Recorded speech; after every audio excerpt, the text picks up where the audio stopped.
Guyyaan har'aa Janawaarii 27 bara 2026 akka lakkoofsa faranjootattidha. Guyyaa har'aas odeeffannoo sharafa maallaqaa karaa gabaa gurraachaa akkasumas karaa baankiitiin qabadhee isiniif dhiyaadheen jira. Kanneen akka Kuweet diinaaraa, Saawudii riyaala, Bahaareen diinaaraa, Israa'el sheqel, Kaatar riyaal, Indiyaa ruubii Ameerikaa, doolaara Awustiraaliyaa, doolaara Kaanaadaa, doolaaraa fi kanneen kana fakkaatan qabadhee isiniif dhiyaadheen jira. Nagaa Waaqayyo hunduma keessaniif haa baay'atu. Kabajamoo jaallatamoo hordoftoota chaanaalii kana baga nagaadhaan gara chaanaalii kanaatti dhuftanii obboloonni chaanaalii kanaaf haaraa taatan sabiskiraayib gochuudhaan maatiin naaf taatanii kallattii hundumaan na jajjabeessaa kan jirtan guddaa galatoomaan isiniin jedha. Egaa guyyaa har'aa sharafni maallaqaa hin dabale moo hin qannase moo kan jedhu waliin ilaalla. Otoo odeeffannoo sharafa maallaqaatti hin darbiin dura akkuma duraan gochaa turre gaaffii obboloonni nu gaafatan walumaan deebisna. Gaaffiin inni tokkoffaanii doolaarri Ameerikaa 275 Kuweet diinaaratti meeqa ta'a jettee obboleettiin na gaafatte. Kuweet diinaaratti yeroo jijjiiramu diinaara 84 tuqaa saantiba 35tti jijjiirama siin jedha obboleetti kiyya. Gaaffiin inni itti aan immoo qaalii jabaadhu Joordaan diinaara qabadhee yoon galee biyyatti jijjiirrachuu nan danda'a jettee obboleettiin na gaafatte. Eeyyeen jijjiirrachuu dandeessa, garuu immoo Ameerikaa doolaaratti jijjiirrattee fudhattee yoo galtee irra caalaatti gaariidhaan siin jedha obboleetti kiyya. Gaaffiin keessan isiniif deebi'eera jedheetanii yaada gamanumaanii gara odeeffannoo sharafa maallaqaa guyyaa har'aatti wal wajjin hadabarru.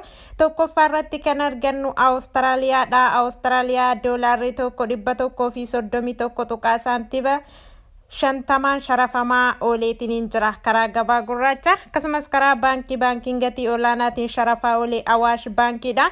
Awaash baankiin Awustiraaliyaa doolaara tokko 108 tuqaa saantiba 75 sharafaa ooleetiin jira. Baankiin daldala Itoophiyaa Awustiraaliyaa doolaara tokko 98 tuqaa saantiba 73 sharafaa ooleetiin jira. Inni itti aanu paawundi sterniidha. Paawundi sterniin tokko 260 tuqaa saantiba 08 sharafamaa ooleetiin jira karaa gabaa gurraacha. Akkasumas karaa baankiin gatii olaanaatiin sharafaa oolee Awaash baankiidha. Awaash baankiin paawundi sternii tokko 205 tuqaa saantiba 94 sharafaa ooleetiin jira. Baankiin daldala Itoophiyaa paawundi sternii tokko 189 tuqaa saantiba 38 sharafaa ooleetiin jira. Itti aanu Kaanaadaadha. Kaanaadaa doolaarri tokko 138 tuqaa saantiba 51 sharafamaa ooleetiin jira karaa gabaa gurraacha. Akkasumas karaa baankiin gatii olaanaatiin sharafaa oolee Awaash baankiidha. Awaash baankiin Kaanaadaa doolaara tokko 108 tuqaa saantiba 82 sharafaa ooleetiin jira.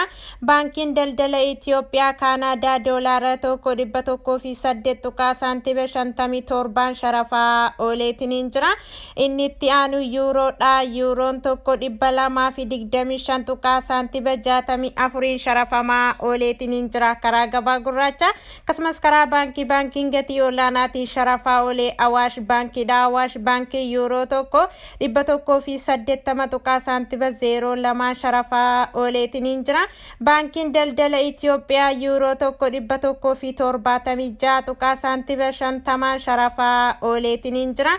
Inni itti aanu Ameerikaadha. Ameerikaa doolaarri tokko 189 tuqaa saantiba 93 sharafamaa ooleetiin jira karaa gabaa gurraacha. Akkasumas karaa baankiin gatii olaanaatiin sharafaa oolee Awaash baankiidha. Awaash baankiin Ameerikaa doolaara tokko 152 tuqaa saantiba 07 sharafaa ooleetiin jira. Baankiin daldala Itoophiyaa Ameerikaa doolaara tokko 151 tuqaa saantiba 60 sharafaa ooleetiin jira. Inni itti aanu Kuweetidha. Kuweet diinaarri tokko 620 tuqaa saantiba 38 sharafamaa ooleetiin jira karaa gabaa gurraacha. Akkasumas karaa baankii daldala Itoophiyaa Kuweet diinaarri tokko 484 tuqaa saantiba 60 sharafamaa ooleetiin jira. Inni itti aanu Saawudiidha. Saawudii riyaalli tokko 50 tuqaa saantiba 65 sharafamaa ooleetiin jira karaa gabaa gurraacha. Akkasumas karaa baankiin gatii olaanaatiin sharafaa oolee olee Awaash Baankiidha. Awaash Baankiin Saawudii riyaala tokko 43.03 sharafaa ooleetiin jira. Baankiin daldala Itoophiyaa Saawudii riyaala tokko 40.40 sharafaa ooleetiin jira. Inni itti aanu Dubaayiidha. Dubaay diraamni tokko 51.71 sharafamaa ooleetiin jira karaa gabaa gurraacha. Akkasumas karaa baankiin gatii olaanaatiin sharafaa oolee Awaash Baankiidha. Awaash Baankiin Dubaay diraamii tokko 43.97 sharafaa ooleetiin jira. Baankiin daldala Itoophiyaa Dubaay diraamii tokko 41.21 sharafaa ooleetiin jira. Inni itti aanu Bahareeniidha. Bahareen diinaarri tokko 503.79 sharafamaa ooleetiin jira karaa gabaa gurraacha. Inni itti aanu Joordaanidha. Joordaan diinaarri tokko 267.89 sharafamaa ooleetiin jira karaa gabaa gurraacha. Inni itti aanu Israa'elidha. Israa'el sheqel tokko 61.09 sharafamaa ooleetiin jira karaa gabaa gurraacha.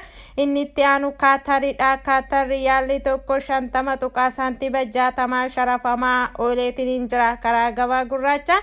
Inni itti aanu Omaanidha. Omaan riyaalli tokko 493.78 sharafamaa ooleetiin jira karaa gabaa gurraacha. Inni itti aanu Indihaadha. Indihaa ruppiin tokko 2.07 sharafamaa ooleetiin jira karaa gabaa gurraacha. Akkasumas karaa baankii daldala Itoophiyaa Indihaa ruppiin tokko 1.68 sharafamaa ooleetiin jira. Odeeffannoo sharafa maallaqaa guyyaa har'aatiif qabadhee isiniif dhiyaadhe kana fakkaata. Yaadaa fi gaaffii qabdan koomentii irratti naaf barreessaa. Egaa guyyaa har'aa sharafni maallaqaa guyyaa dheengaddaarraa gadi bu'eetiin jira. Odeeffannoo sharafa maallaqaa yeroo yerootti argachuun keessanii kanaaf isin fayyada.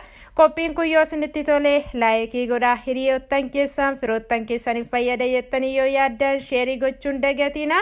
Haga xumura qophii kanaatti nu wajjin waan turtaniif guddaa galatoomaa. Haga qophii biraatiin walitti deebinutti nagaa keessa tura.